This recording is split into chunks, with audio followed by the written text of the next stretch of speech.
Salut à tous et bienvenue dans cette critique du film Brillantissime. N'hésitez pas à vous abonner, laisser un com, un like, etc. Brillantissime, qu'est-ce que c'est que ça? C'est le premier film de cette personne très appréciée, Michel Larocque, très apprécié du public, hein, vraiment. C'est pour ça que le film a eu un très grand succès aussi. Je crois qu'il a dépassé les 700 000 entrées pour un petit film français. Et bah c'était un super bon résultat. Film qui a une histoire assez particulière. Michel Larocque est la première personnalité un petit peu connue à avoir utilisé une plateforme de financement participatif pour ce film, une plateforme qui, je sais pas si elle a toujours été dédiée au financement des films, mais au début elle voulait faire un film, paraît-il, sur le terrorisme, et ça n'a pas été possible avec tout ce qui s'est passé, donc du coup elle s'est rabattue sur une forme de comédie romantique à la fois simple et cliché, mais qui n'est pas si simple et cliché que ça, parce que on n'est pas dans le schéma habituel des comédies romantiques. Là vous vous doutez bien qu'il y aura une histoire de femme qui devient célibataire et qui se remet avec quelqu'un, mais c'est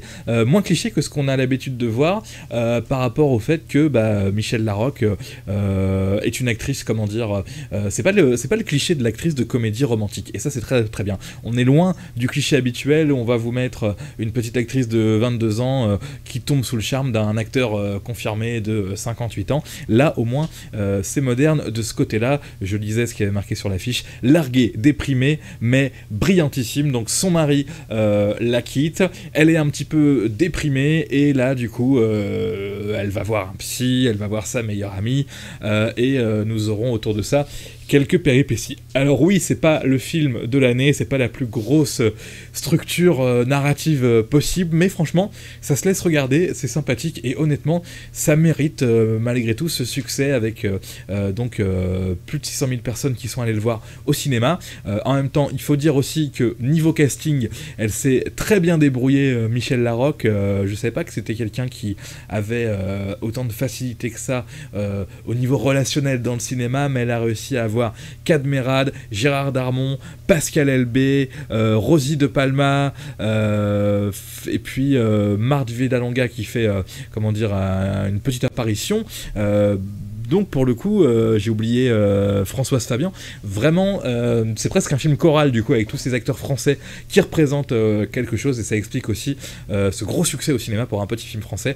D'abord Michel Larocque qui a un capital sympathie par rapport à ce qu'elle a fait notamment avec Pierre Palmade qui est dans le film aussi, tiens, Pierre Palmade qui fait une petite apparition. À noter aussi la présence de Michael Youn, c'est pas la folie, mais comme quoi elle est partie chercher des gens de tout univers. Et puis Tarek Boudali et Philippe Lachaud et Élodie Fontan et Julien Arruti qui font la scène de fin. Donc c'est vrai qu'avec une telle affiche elle aurait pu faire 2 millions, mais bon, ils font juste un petit passage, donc j'ai pas été déçu, j'ai trouvé que ça se laissait regarder. Après, c'est pas du tout pour le jeune public, c'est pour le public de Michel Larocque, vraiment.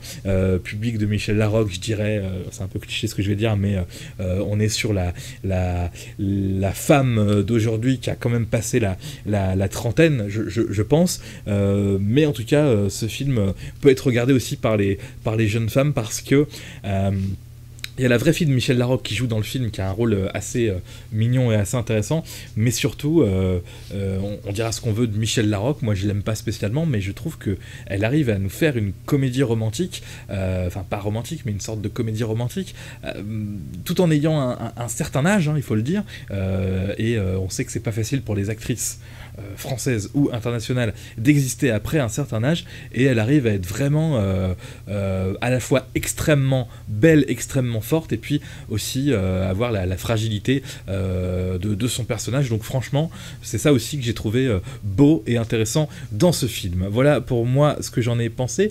Allons sur Sens Critique, le site internet Sens Critique, où les gens ont été assez durs avec une note de 3,6 sur 10, mais peut-être que c'est bien pour un petit film français comme ça. J'ai sélectionné quelques critiques très très courtes, j'ai pas pris les plus négatives, hein, je vous le dis, parce qu'il y avait énormément de critiques négatives. Le film est trop cliché, c'est Cinéfan qui dit ça. Le fait que ce soit Michel Larocque qui a écrit et réalisé son propre film ne révolutionne pas le genre. Les personnages principaux pour moi ne sont pas très attachants.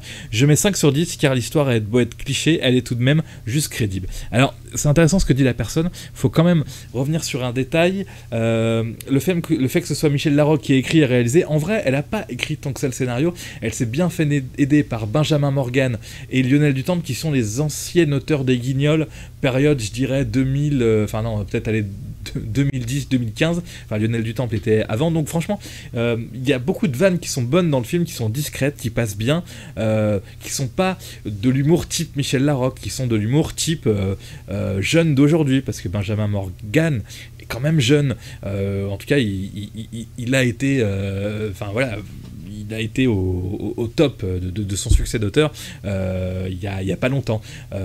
Donc voilà, Lionel Dutemple, je connais de nom, je connais un petit peu moins, mais il y a des bonnes vannes dans ce film-là, et là, pour le coup, c'est pas Michel Larocque qui les amène. Donc ça, c'était par rapport à l'avis de Cinéphane, Camille 5 sur 10, qui est sympa. Et quand il dit que l'histoire, elle est cliché, oui, elle est cliché, mais vu que c'est un peu différente d'habitude, je le redis, par rapport à l'âge du personnage principal, c'est pas cliché, en fait, c'est bien. Là, l'avis de Adagio. La comédie est gentillette, elle fait rire aussi gentiment, mais l'ensemble manque de profondeur. On a toute une brochette de guest stars, tant chez les patients du psy que dans les moniteurs de parachute, ça c'est à la fin. On sent que Larocque s'est fait plaisir avec Brillantissime, une gentille petite comédie de potes, parfois touchante, parfois émouvante, mais on n'en retiendra pas grand chose. Alors quand la personne a raison, mais quand la personne dit elle s'est fait plaisir, oui et non. J'ai pas le budget du film en tête, je pourrais chercher d'ailleurs tout à l'heure, mais elle a forcément payé ces gens qui sont dans le film, c'est un truc fait en financement participatif. Après, elle doit avoir un réseau assez conséquent pour avoir tous ces acteurs, peut-être pour une somme dérisoire. D'ailleurs, quand on voit même sur l'affiche Michel Larocque et Cadmerade en tant qu'acteur secondaire principal, ce qui n'est pas vrai, parce que Gérard Darmon est peut-être autant présent que lui, Rosie de Palma est peut-être autant présente, mais je dirais pas qu'elle s'est fait plaisir, je dirais qu'elle a sûrement un bon réseau, et puis qu'elle a eu un financement pour ce film suffisant pour avoir aussi toutes ces stars, parce que je pense qu'il y avait une histoire d'argent. Dernier avis que je vais vous lire, il est là. Scénariste et actrice, Michel Larocque endosse un rôle qui lui va à ravir. Comédie gentillette sur l'amour, le divorce, la séparation, une de plus, un moment de détente, quelques répliques savoureuses et c'est tout. La comédie française pour un dimanche après-midi, post-gueule de bois qui se laisse regarder sans effort, c'est Carole qui disait ça. Voilà, ce que je retiendrai, c'est comédie gentillette sur l'amour, le divorce, la séparation, avec un énorme casting, bien joué de ce côté-là, et puis je suis content que ce film ait marché, sachant que Michel Larocque au cinéma, je pense pas me tromper si je vous dis qu'elle a une carrière qui est quelque peu pas trop existante, même si elle était dans Camping 3 par exemple, je crois. Donc non, moi vraiment ça m'a fait plaisir pour Michel Larocque, ce film là, je le redis, avec plein d'acteurs assez connus, il faut le dire. Je regarde si j'ai le budget, ce qui serait une bonne indication. Je n'ai pas le budget, hein. C'est parfois très dur de connaître les budgets. Je pense qu'on est à moins de 10 millions, sûr, j'en suis même sûr, ça m'étonnerait qu'on soit à plus.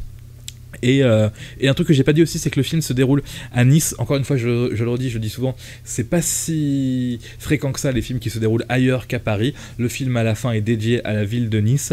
Bon voilà, après je vais pas vous dire la ville est actrice du film, c'est super bien filmé, on s'y croit et tout. Non, mais ça se passe quand même à Nice. Et puis puisqu'on était sur les clichés juste avant, le défaut qu'on peut faire, le reproche qu'on peut faire au film quand même, c'est que même si c'est moderne par rapport à l'âge de notre personnage principal, tout ça, et à sa force, à sa beauté, sa résistance à tout ce qui lui arrive, on est quand même aussi dans le cliché du film, comment dire, qui se passe dans le milieu bourgeois niçois. Voilà, je terminerai là-dessus. Merci à tous d'avoir suivi cette critique du film brillantissime avec Michel Larocque, Cadmerade, Gérard Darmon, Michael Youn et plein d'autres. La propre fille de Michel Bernier qui joue sa vraie fille dans le film, plutôt sympathique, donc vraiment film sympathique. Après, avant de terminer complètement, c'est pas pour les jeunes de 17 ans ce film, hein. Vous allez vous ennuyer à mourir, ça c'est sûr. Allez, au revoir.